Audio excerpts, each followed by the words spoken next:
Continuar con la sesión, ¿ya? Vamos a entrar a la plataforma.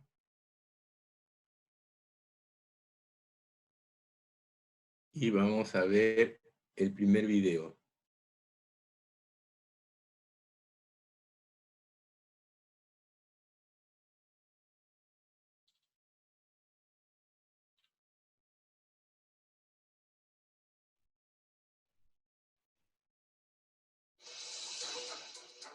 ¿Viendo? ¿Lo ven? ¿Lo han visto? A ver, no sé por qué se demora. Yo lo tengo acá ya. ¿No lo han visto? Todavía, bro. Claro, no sé por qué no lo toca. Un minutito, por favor.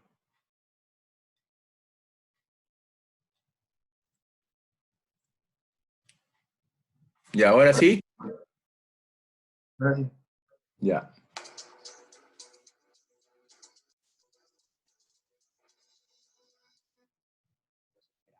Bueno, pero, disculpen.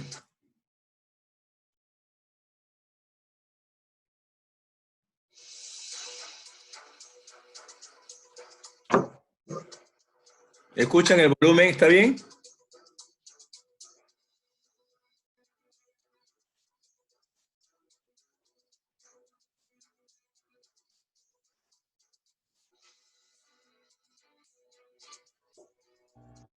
Solo no se escucha el volumen. ¿El volumen no lo escucha? Poco. Ahora. Bienvenidos a INCAE al Día. Mi nombre es Luis Javier Sanz, yo soy profesor de Finanzas y Empresarialismo de INCAE. ¿Podría subirle un poco más, profe? De maestría, y el día de hoy vamos a estar hablando sobre empresas familiares y algunos problemas financieros que este tipo de compañías tienden a enfrentar. Al momento de hablar de empresas familiares, a mí siempre me gusta comenzar mencionando esta cita de León Tolstoy, que dice: todas las familias felices son parecidas, mientras que cada familia infeliz lo es a su propia manera. Porque muchas veces las empresas familiares tienden a pensar que sus problemas son únicos y exclusivos y solo les pasan a ellos, cuando en la práctica, en realidad, lo que vemos es cómo estos problemas tienden a ser bastante comunes. Y al analizar otras empresas familiares, uno puede aprender a diagnosticar los problemas propios y a su vez a resolverlos. El día de hoy vamos a estar hablando del modelo de los 3 círculos de Tagliuri y Davis, vamos a estar hablando sobre estructuras de gobernabilidad y sobre la evolución en términos de etapa de propiedad de la empresa familiar. Comenzando con el modelo de los 3 círculos, vemos acá cómo en toda empresa familiar uno podría considerar que hay 3 tipos de sistemas. Tenemos a la familia, por un lado, muy importante. Tenemos el sistema de propiedad, esos son todos los accionistas de la compañía, sean o no miembros de la familia, trabajen o no en la empresa, y tenemos el ámbito o el conjunto de la empresa, donde tenemos a todos aquellos empleados de la compañía que de una u otra manera trabajan para ella. Entonces, este modelo es importante porque nos permite visualizar cómo, dependiendo de en qué lugar del círculo, en qué círculo de estos 3 se encuentre uno, o en la intersección de uno o más círculos, su perspectiva con relación a los problemas familiares va a tender a ser muy diferente. Por ejemplo, si uno tiene un empleado que no es miembro de la familia y que por lo tanto se encuentra, digamos, en este punto, por acá, ¿verdad? Ese empleado probablemente lo que quiere es que la empresa progrese o crezca mucho, ¿verdad? Que se reinviertan utilidades para que él pueda generar una carrera dentro del negocio. Sin embargo, ¿verdad? Un miembro de la familia puede querer que parte de esas utilidades se le paguen en dividendos, porque así él puede usar parte de lo que la empresa está generando para su propio beneficio en lugar de estarlo reinvirtiendo en la empresa. Entonces, al final del día, en realidad, la misma persona ubicada en diferentes puntos de este modelo tendría perspectivas muy diferentes con relación a los problemas que enfrenta la empresa. Y por tanto, es necesario entender dónde más o menos se ubica cada uno de los actores esenciales allí. Este modelo también tiene, si quieren, una influencia sobre lo que son las estructuras de gobernabilidad de la empresa familiar. Por ejemplo, ¿verdad? En algunos casos, en las empresas europeas, en las empresas familiares europeas, es muy común hablar de un consejo de familia.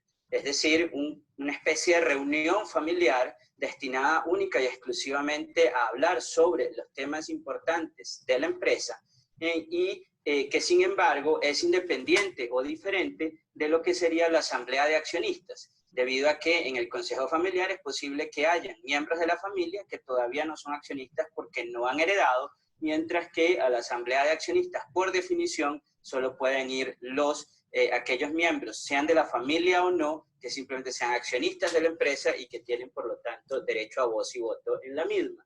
Asimismo, en la empresa tendemos a tener una junta directiva que no necesariamente es lo mismo, ¿ya? O puede tener la misma composición que la junta directiva, y vamos a tener además a la gerencia general y en realidad al equipo gerencial senior de la compañía. Y entonces es necesario o es importante distinguir entre estas estructuras porque muchas veces en la empresa familiar se pierde, las barreras entre cada una de esas diferentes estructuras de gobierno dentro de la compañía, y eso es lo que lleva muchas veces a generar problemas o conflictos dentro de la empresa. Vamos a hacer un breve corte y volveremos con ustedes después de una breve pausa.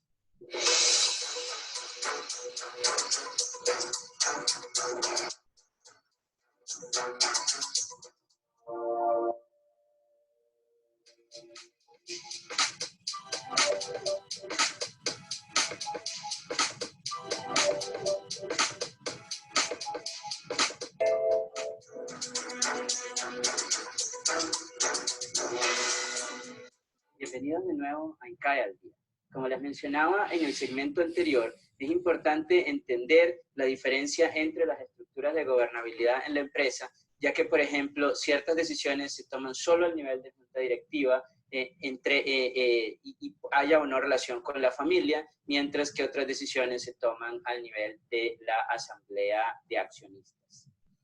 Ahora bien, cuando uno está pensando en términos de la evolución a través del tiempo de una empresa familiar, es interesante verlo desde esta perspectiva de Gersh, Davis, McCollum y Hampton, en términos de quién es el principal controlador de la empresa. Entonces, toda empresa familiar, o la mayoría de las empresas familiares, en realidad comienzan con el espíritu y el drive emprendedor de una persona que muchas veces tiende a ser el propietario controlador, es decir, el cuarto bate, el novio de la madrina, el capitán del equipo, el manager del equipo, toma todas las decisiones, se mete en todo, está en todos y cada uno de los aspectos de la empresa y moldea, si quieren, la empresa de acuerdo a su perspectiva y a su personalidad. Eventualmente, este propietario controlador es muy posible que le herede la empresa a sus hijos, en cuyo caso pasamos de esta etapa de propietario controlador a una segunda generación donde estaremos hablando de una sociedad de hermanos, ¿verdad? Aquí una de las particularidades es que como ya no solo hay un dueño, sino que hay varios dueños, entonces se vuelve necesario consensuar y negociar las diferentes decisiones que se van a tomar dentro de la empresa. Y además, sin embargo, como aquí todos somos hermanos todavía, entonces los lazos familiares tienden a ser un poco estrechos o fuertes, y eso puede ayudar a obtener ese consenso. Sin embargo, cuando nos movemos de esa segunda a la tercera generación, cuando ya no estamos hablando de una sociedad de hermanos, sino de lo que vamos a denominar un consorcio de primos, tenemos todavía más intereses diversos alrededor de la empresa, y además de eso, tenemos el problema de que los lazos familiares se comienzan a hacer cada vez más difusos, puesto que ahora parte de los que comparten el control de la empresa son primos que no se ven regularmente y que por lo tanto no podemos confiar en esa relación familiar para ayudarnos a generar o a formar ese consenso necesario. Esto lleva muchas veces entonces a que, por ejemplo, desde la perspectiva de la sociedad de hermanos, es posible que uno de los hermanos decida comprar a los demás y convertirse entonces en el propietario controlador, con lo cual nos revertiríamos un poco de esta sociedad de hermanos a un equivalente a lo que era la primera generación. De la misma forma, en términos de la tercera generación, es posible que una rama de primos decida comprar a sus otros primos, con lo cual nos revertiríamos entonces a una etapa de sociedad de hermanos, mientras que de la misma forma es posible que sea uno solo de los primos que decida comprar a todos los demás, con lo cual volveríamos de nuevo a esa etapa de propietario controlador. Y entonces es importante a la hora de analizar la empresa familiar determinar en cuál de estas situaciones nos encontramos, porque los problemas familiares o los problemas de la empresa familiar se van a manifestar de diferente forma dependiendo de esta estructura de propiedad y de la etapa en la cual nos encontremos. Y con esto terminamos este primer capítulo de INCAE al día y desde ya los invito a que nos acompañen en lo que va a ser el segundo capítulo, donde vamos a estar hablando de los problemas financieros, en particular de cómo financiar el crecimiento usando el modelo de crecimiento sostenible. Los esperamos.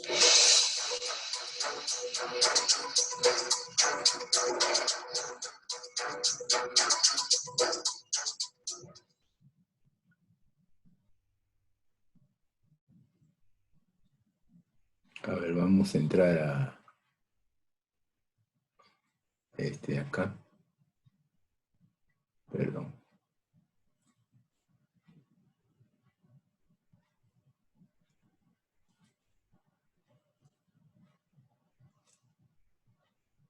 Este es el segundo. Este es un tema más, poco financiero, pero es bastante sencillo el modelito. Pero de alguna forma también, se ve que hay nada de una manera muy adecuada en ese modelo, ¿ya?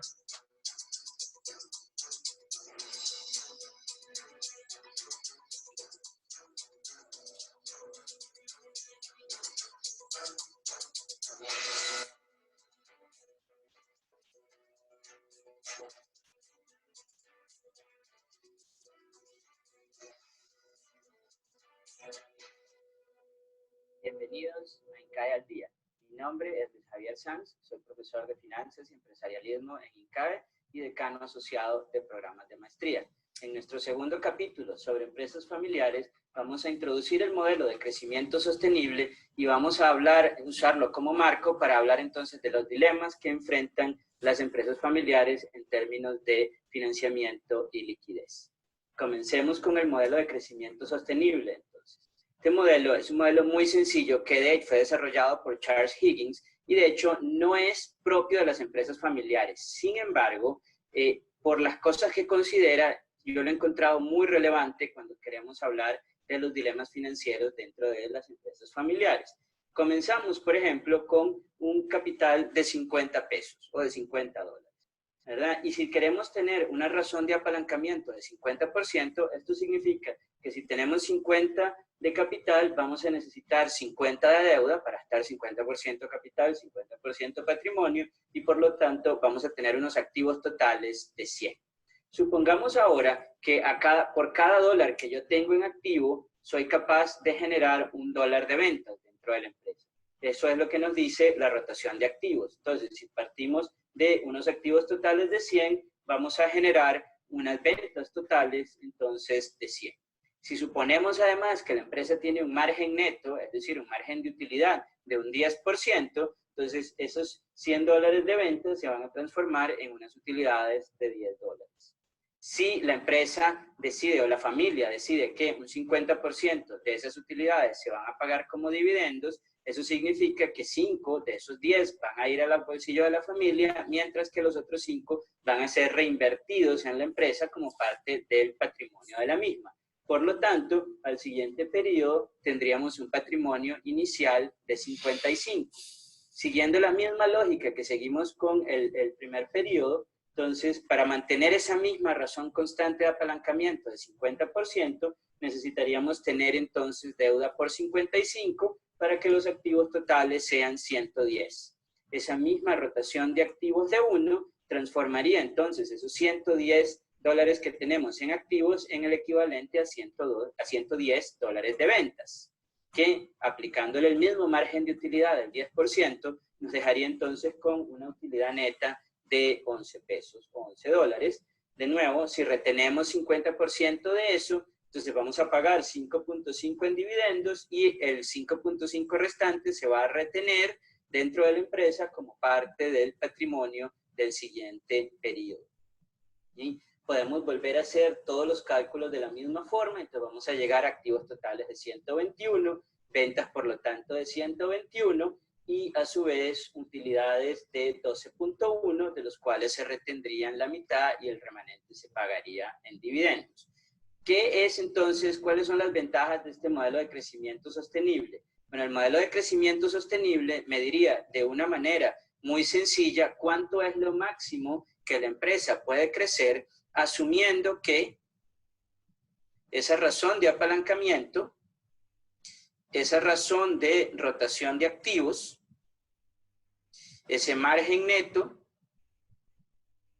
y esa razón de distribución o pago de dividendos se mantienen constantes. La razón por la que este modelo es muy aplicable a las empresas familiares es precisamente porque en mi experiencia la mayoría de las empresas familiares tienden a decir cosas como, bueno, nosotros queremos no estar muy endeudados porque está el prestigio de la familia de por medio, la rotación de activos es muy difícil de manipular cuando además le estamos o de mejorar cuando además le estamos dando trabajo a los miembros de la familia y no necesariamente a la gerencia mejor capacitada, ¿verdad? El margen neto muchas veces va a venir dado por presiones competitivas y la empresa o la familia no lo va a poder subir aunque quiera.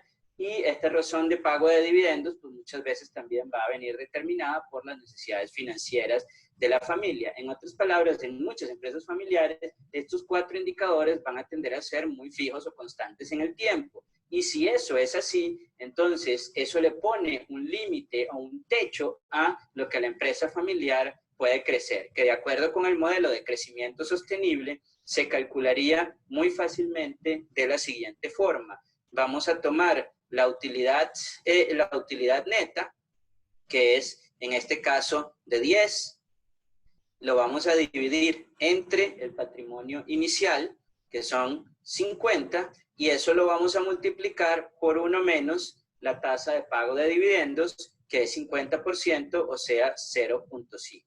Es decir, el crecimiento sostenible para esta empresa, en este ejemplo, sería de un 10% al año.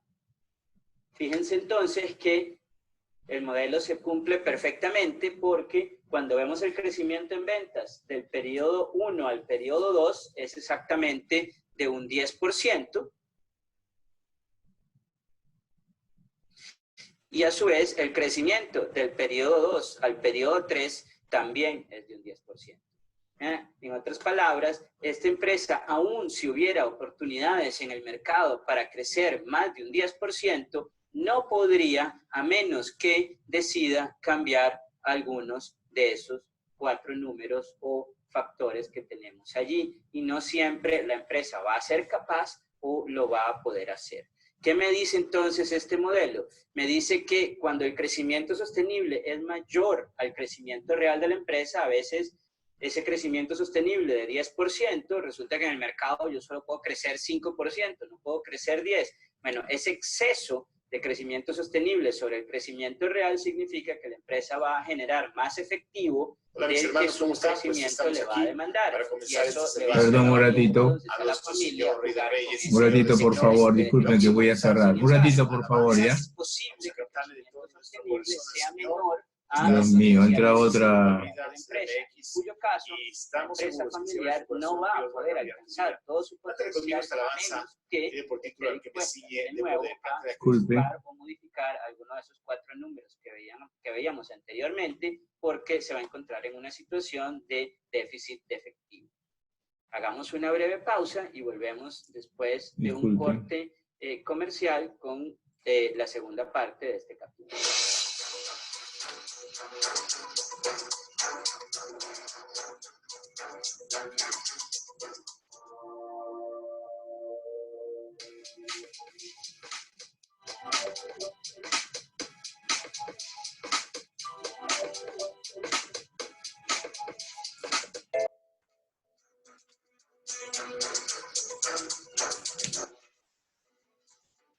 Bienvenidos de nuevo a CAE al Día.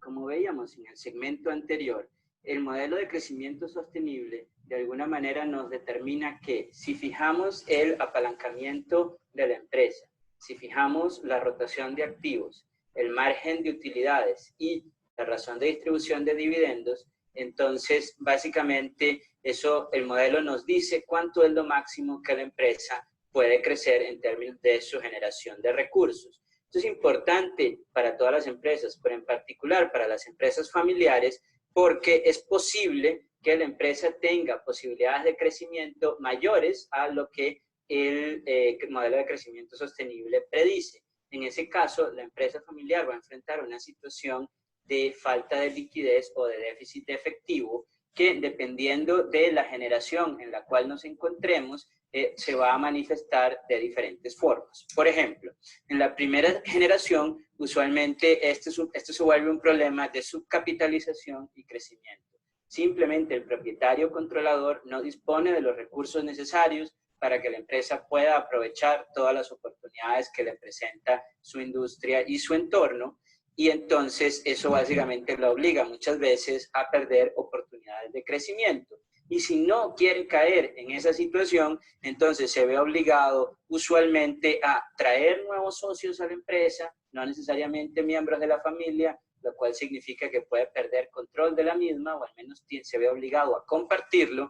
Y si no está dispuesto a admitir nuevos socios en la empresa y no tiene los recursos para hacer él mismo los aportes de capital que la empresa demanda, entonces se va a ver obligado a aumentar el apalancamiento, es decir, a romper con ese 50-50 de deuda que veíamos en el ejemplo anterior y a cada vez endeudarse más para no desaprovechar esas oportunidades de crecimiento. El problema, por supuesto, con el endeudamiento, como lo acabamos de vivir además en la crisis internacional de finales del 2008 y del 2009, es que muchas veces aumenta el riesgo para la empresa y, por lo tanto, aumenta la probabilidad de que las cosas salgan mal y de que la empresa pueda quebrar. Sin embargo, este mismo problema de liquidez en una segunda generación se va a manifestar de una forma diferente, porque ahora es muy probable que no necesariamente todos los accionistas de la empresa trabajen en la misma. Y entonces comenzamos a tener posiciones duales dependiendo de la perspectiva en la que uno está. Aquellos que sí trabajan en la empresa quieren crecimiento porque eso los ayuda a potenciar su carrera, porque les da mejores beneficios, ¿verdad? Ellos son los que capitalizan ese crecimiento y además les preocupa su carrera y entonces probablemente, por ejemplo, quieren que la empresa pague muy pocos dividendos y que se reinvierta la mayoría de los recursos. Mientras que aquellos que no trabajan en la empresa probablemente preferirían dividendos más bien, que les permitan entonces mantener un cierto estilo de vida y ven los beneficios que reciben aquellos hermanos o familiares que trabajan en la empresa muchas veces como injustos si esos beneficios vienen a costa de menos dividendos para ellos. Pero aún en la tercera generación vamos a ver problemas todavía más marcados porque aquí con una propiedad muy dispersa, que es lo que tiende a pasar la mayoría de las veces, es posible que muchos primos tengan intereses divergentes con relación a la empresa. Es más, es posible que haya primos a los que la empresa no les interesa y simplemente se sienten amarrados dentro de la misma porque no hay una posibilidad de vender la misma debido a la iliquidez de las acciones. Y entonces terminamos en el peor de los mundos, donde comenzamos a tener un montón de problemas que muchas veces en realidad son problemas de la familia, pero de los cuales la empresa no se puede aislar. Sí, una solución muy común que se ve aquí es muchas veces usar los recursos de la empresa para recomprar a esos primos que no están satisfechos con el rumbo que estamos tratando de seguir en la compañía, pues comenzamos a ver otra vez cómo se usa el dinero de la empresa para resolver un problema familiar en lugar de para reinvertir y financiar el crecimiento y permitir que la empresa familiar pueda alcanzar todo su potencial. Como vemos entonces, aquí estamos mezclando los resultados del modelo de crecimiento sostenible con los temas que hablamos en el primer capítulo, que tenía que ver con la evolución de la empresa familiar a través de cada una de sus etapas. De esta manera terminamos el segundo capítulo y desde ya los invitamos para nuestra tercera entrega, cuando vamos a estar conversando sobre aquellas características familiares que hacen que una empresa familiar sea más o menos emprendedora y la importancia que esto tiene para la creación de valor. Los esperamos. A ver, vamos a parar un ratito acá para conversar sobre los dos primeros. A ver, ¿qué les pareció el primero, en el cual se está trabajando el esquema de del propietario controlador, la sociedad de hermanos y el consorcio de primos? ¿Qué les pareció esa lógica? ¿Les pareció interesante? ¿Eso no funciona? ¿Es mentira? ¿Es una locura? ¿Qué les pareció? Para cualquiera de los que están acá ahorita.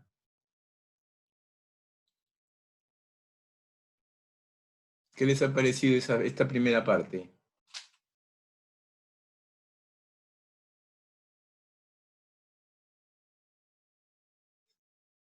Señor Carrasco, señor Mendoza, señor Carrasco, Mendoza.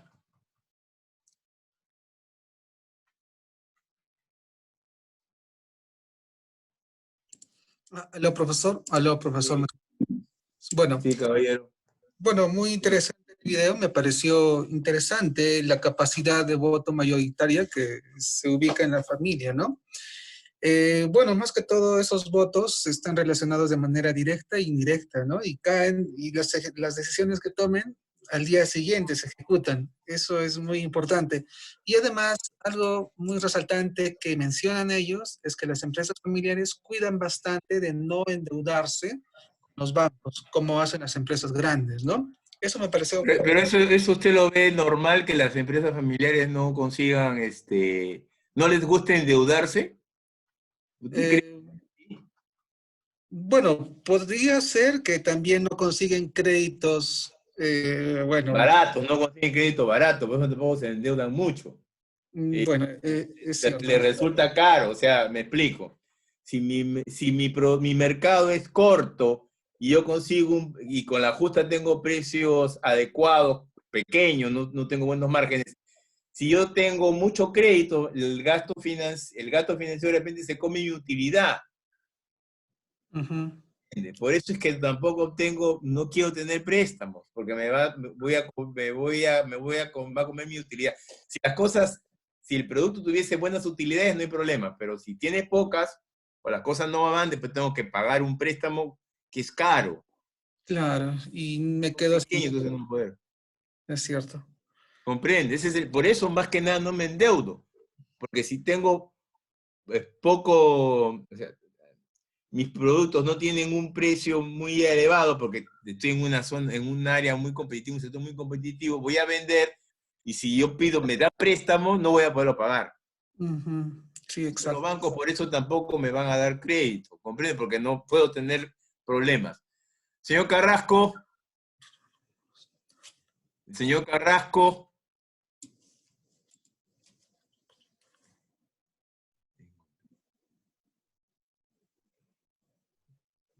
Señorita Villanueva, ¿qué le pareció el segundo? El segundo video, ¿qué le pareció? Bueno, particularmente el manejo de empresas familiares creo que no ha tenido mucho éxito o no tiene mucho éxito en tema de gestión, ¿no? Y en el manejo, la administración. Y Ya. creo que es uno de sus desventajas, ¿no? Para que puedan seguir creciendo y expandiéndose. Bueno, hay que tener presente que una empresa familiar pues no puede contratar a un consultor. Ahora, cuando hay empresa familiar hay de todo tamaño, ¿ya? Hay de todo tamaño. Ahora, es empresa porque sabe hacer cosas. O sea, sabe hacer un producto, sabe brindar un servicio, sabe hacerlo. Ahora, a veces no lo hace bien, ¿no? No cumple con los tiempos, está preocupada por la familia, trabaja todo el mundo, y como es familia no le puede exigir que cumpla pues en sus horarios, comprende, porque es la familia, es mi esposa, mis hijos, en fin, ¿no? Y los hijos están trabajando, están estudiando, y a veces le digo, ayúdame, y él dice, papá, pero tengo un examen, mañana tengo que estudiar para un examen, sí, pero mi cliente me tiene que, ayúdame a llevar esta mercadería en la noche, comprende, o sea, hay todo ese tipo de cosas que van a afectar a la familia y van a afectar también a los jóvenes que están apoyando a la familia, ¿no? Entonces, a veces también son familias que son numerosas, son 4, ¿no? Y todos trabajan en eso, ¿no? Y que casualmente, producto del esfuerzo de la familia desde muchos años atrás, eso le ha dado a ellos cierto nivel de confort familiar. La casa donde viven, las facilidades que tiene el joven, el colegio donde estudiaron, o sea, eso le permitió, ¿no? Pero a veces los papás, pues no, por diferentes motivos, no tienen la oportunidad de crecer, de escalar en el negocio, de diferenciarse en el negocio, por tiempo, por edad, por oportunidades, por diferentes cosas, ¿no? Porque tienes que sentarte a pensar. No es así que las cosas las hago, bueno, tengo que dedicarme a pensar, ¿no? Lo que es la familia y la plata que tengo que usar también para mis actividades empresariales, ¿no? Entonces, eso se complica, y ahorita este ejemplo de lo que habló es cierto, ¿no? O sea, repartir el 50% de la utilidad es un montón. Es un montón. O sea, normalmente en una empresa, yo debo repartir, pues, el 10% del capital, máximo. Sí, y eso sí, a ver, me explico. Así yo tenga 50% de ganancia, lo máximo que debo repartir es el 10% del capital. Nada más. Máximo. Y el otro 50% lo reinvierto, pues. Porque lo que yo quiero es que mi empresa se aprecie, darle un valor al negocio. No que pero cuando es una empresa familiar, no están preocupados por eso, quieren tener liquidez para la familia, porque es su forma, con eso yo vivo. Entonces, si mis utilidades no son grandes, me voy a comer la empresa. Y eso me impide crecer. O sea, crecer se refiere a que no puedo seguir préstamo y tengo que reinvertir mis utilidades.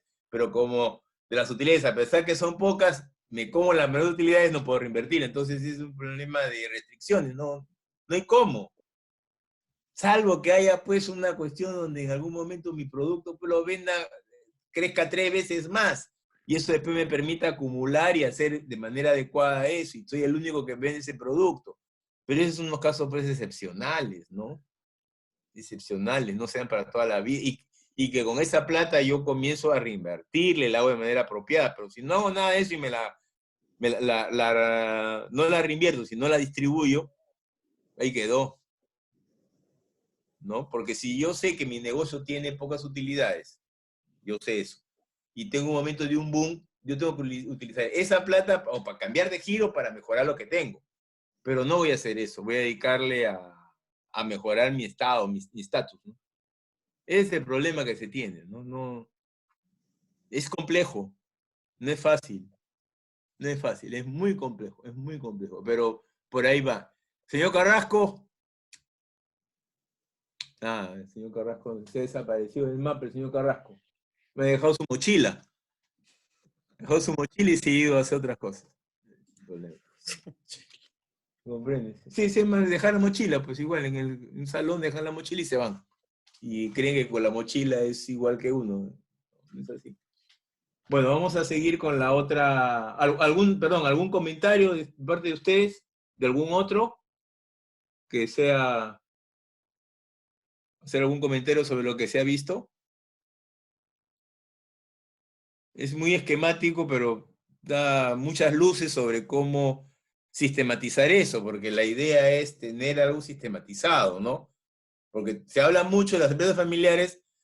Hay una página web española que es laempresafamiliar.com. Así se llama la empresa. Creo que en el material que les he dado, en el sílabus está el link. ¿Ya? Habla de todo, de las empresas familiares.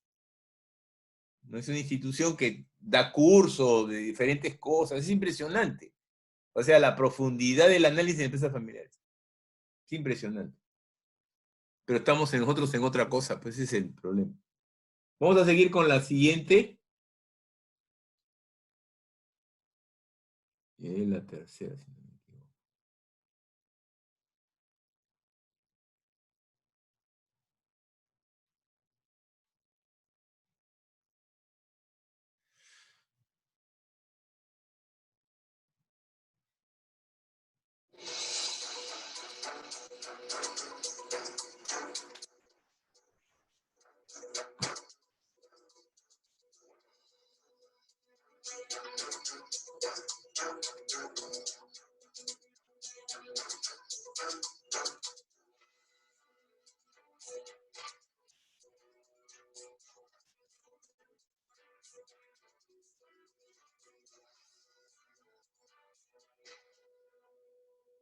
Bienvenidos a INCAE al Día. Mi nombre es Luis Javier Sanz, soy profesor de Finanzas y Empresarialismo en INCAE y decano asociado de programas de maestría.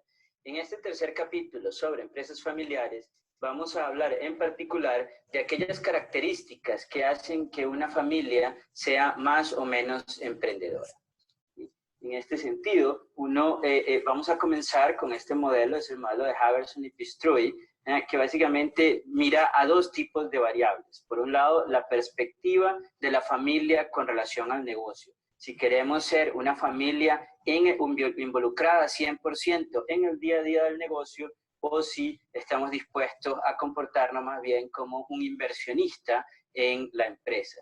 Y asimismo, vamos a ver cuáles son los métodos estratégicos que seguimos en la empresa, diferenciando entre una estrategia gerencial, que básicamente se basa en tratar de hacer lo mejor posible con la empresa que tenemos, o si por el contrario seguimos una estrategia empresarial o emprendedora en la cual estamos tratando activamente de aprovechar nuevas oportunidades y nuevas líneas de negocio que se presenten en el ambiente. A partir de estas dos variables podemos definir entonces una matriz de 4 lados o de 4 cuadrantes, si ustedes quieren, en términos de la perspectiva de la familia. Una familia muy enfocada en el negocio tiende a moverse mucho en el plano de los problemas relevantes para la generación actual, mientras que las familias que tienen un marco mental mucho más de inversionista van entonces a potenciar más bien los problemas desde la perspectiva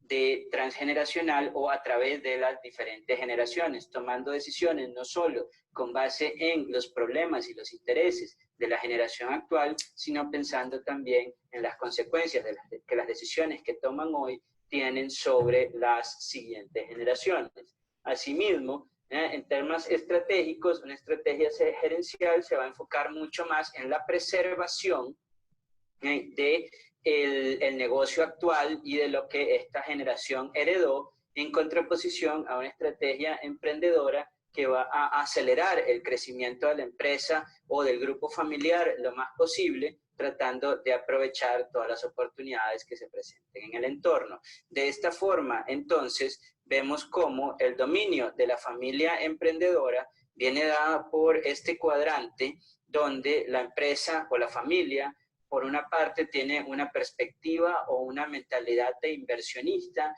con una visión de largo plazo que va a través de las generaciones y al mismo tiempo tiene una estrategia empresarial que le permite buscar acelerar el crecimiento de la compañía.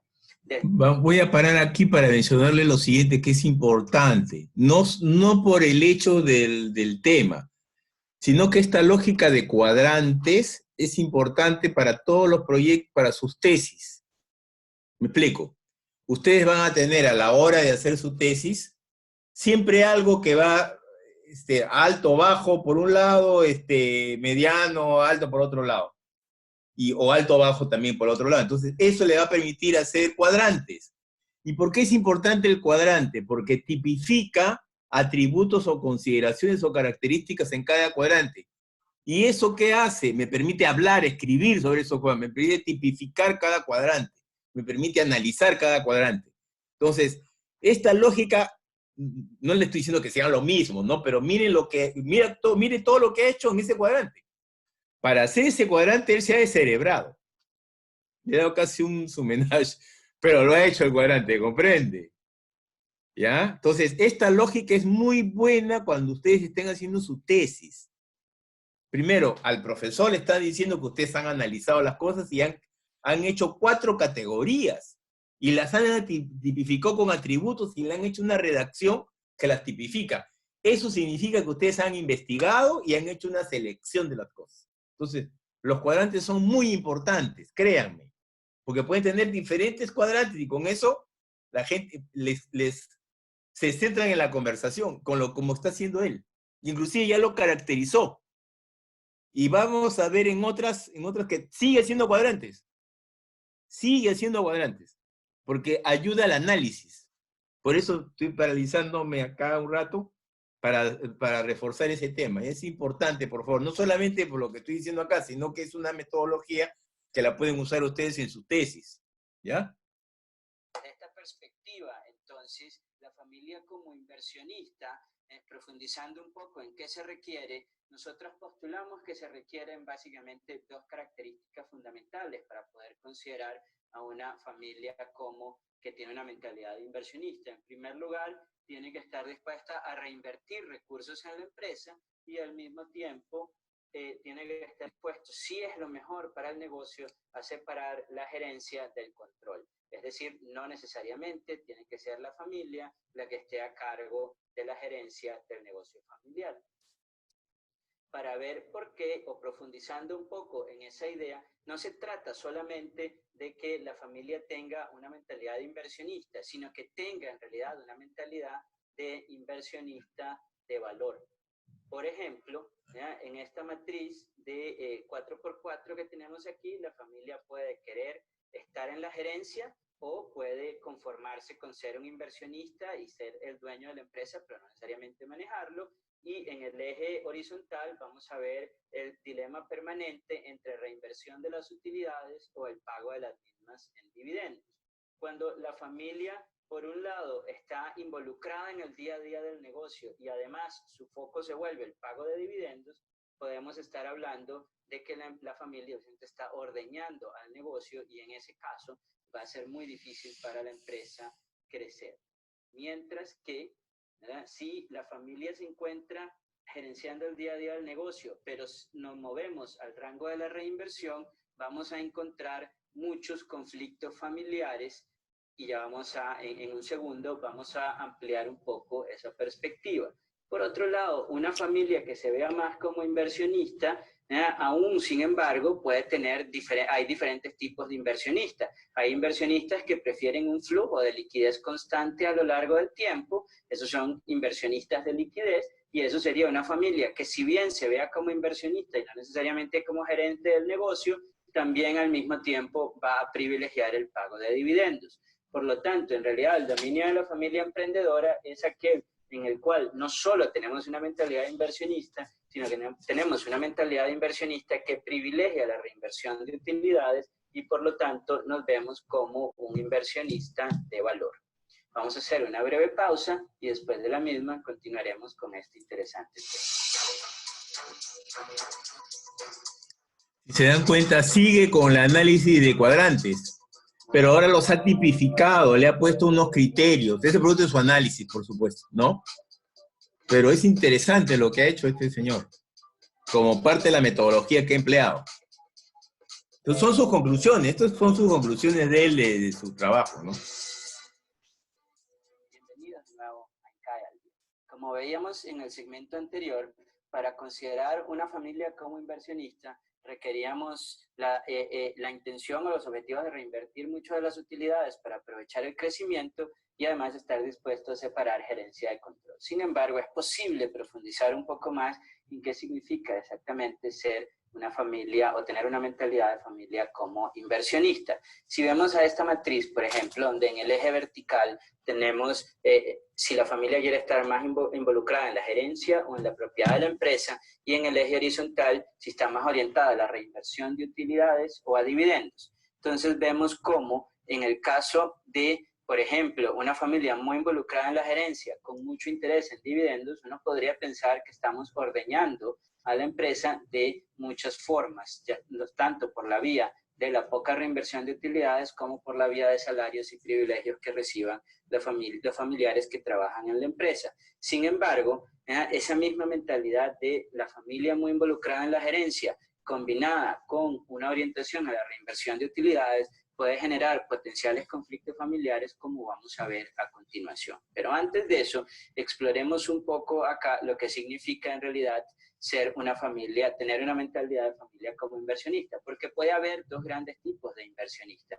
Puede haber una familia como inversionista que sin embargo privilegie dividendos y por lo tanto se le considere un inversionista de liquidez, y podemos tener asimismo una familia como inversionista que sin embargo esté dispuesto a reinvertir muchas de las utilidades generadas. Nosotros entonces creemos que la familia emprendedora es aquella que tiene una familia, que sigue una mentalidad o una estrategia de familia como inversionista de valor. Ahora, no quisiera terminar este segmento sin hablar un poco de esos potenciales conflictos familiares que mencioné anteriormente. Parte de lo que va a pasar aquí es que esa combinación de familia en el negocio significa que algunos miembros familiares, pero no necesariamente todos, se van a beneficiar de la compañía a través de salarios, de prestaciones y de muchos otros privilegios que es posible que la compañía le conceda a su gerencia. Mientras que si al mismo tiempo se están reinvirtiendo todas las utilidades para aprovechar las oportunidades de crecimiento, entonces todos aquellos miembros familiares que no trabajan en la empresa van a comenzar a resentir esta situación. Se van a ver o se van a percibir en el peor de los mundos posibles. Como no trabajan en la empresa, no se aprovechan del crecimiento de la empresa y como la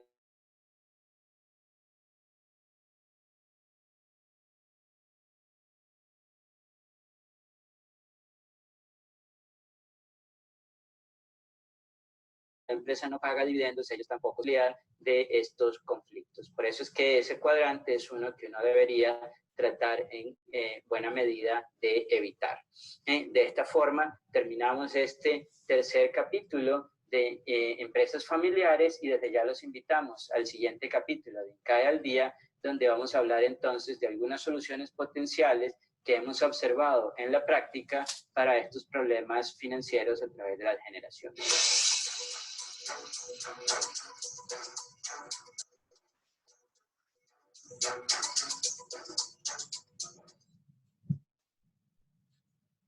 Señor Carrasco. Sí, profesor. ¿Qué le pareció este último video, señor Carrasco?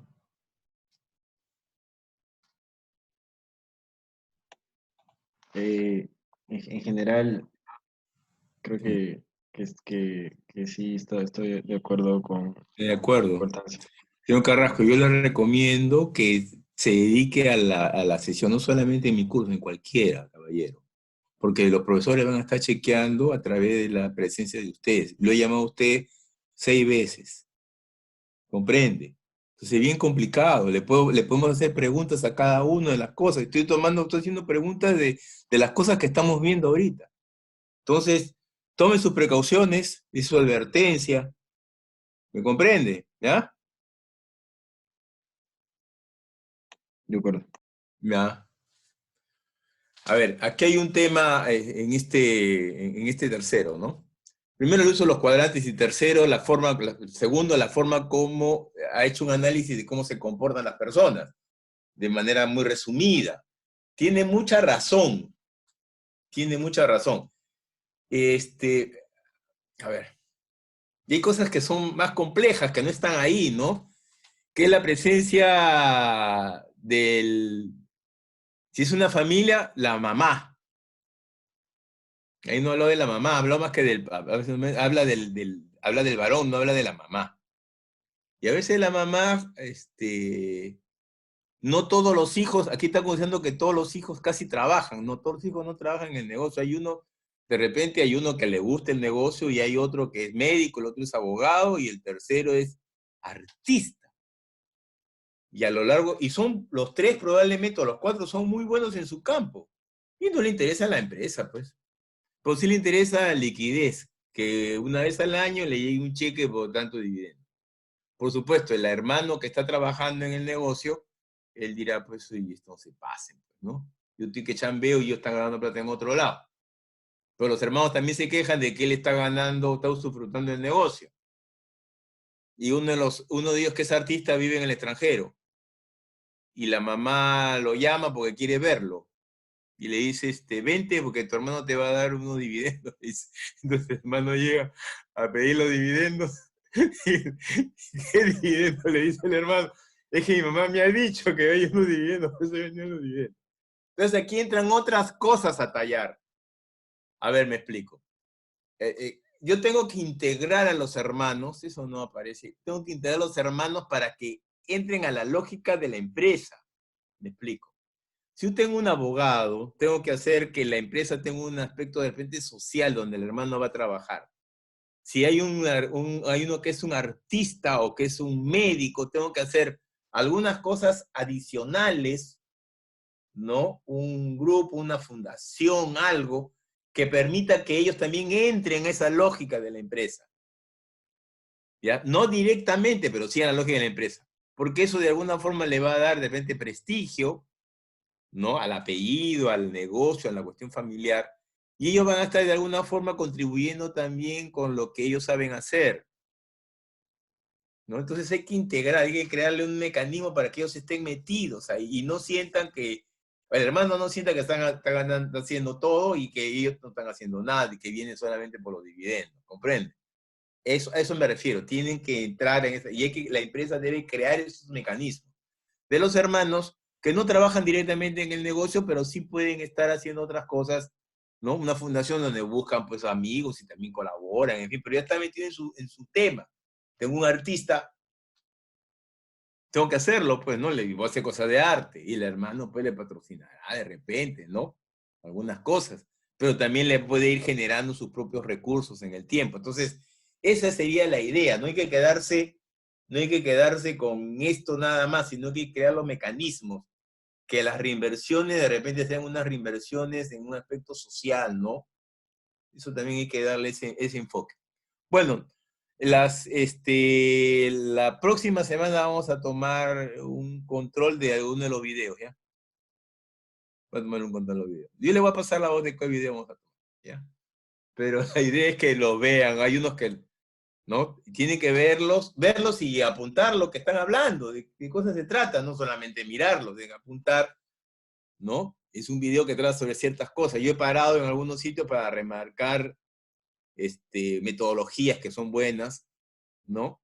Ahora, este señor, van a ver en el tercero, traten de ver el cuarto, perdón, el cuarto es una investigación que él ha hecho en varios países sudamericanos de cómo es una empresa emprendedora, qué cosa hizo, qué es lo que tiene que hacer, y sale ahí que una de las características es que debe dejar el negocio anterior. Tiene que dejar el negocio anterior y meterse a otro donde haya más rentabilidad, ¿no? Y aquí, por ejemplo, en este ejemplo, las que están en esos emprendedores, normalmente son los que dejan el negocio anterior. Ese es un indicador, porque el negocio que comenzaron no da más ya. Hicieron las cosas bien, mejoraron hasta donde pudieron y ahí nomás quedó el negocio, ¿no? De eso trata la cuarta. Denle una mirada a esa cuarta. Y no solamente en esto, todos los materiales que yo les esté anunciando, que los pongo disponibles, tienen que mirarlos.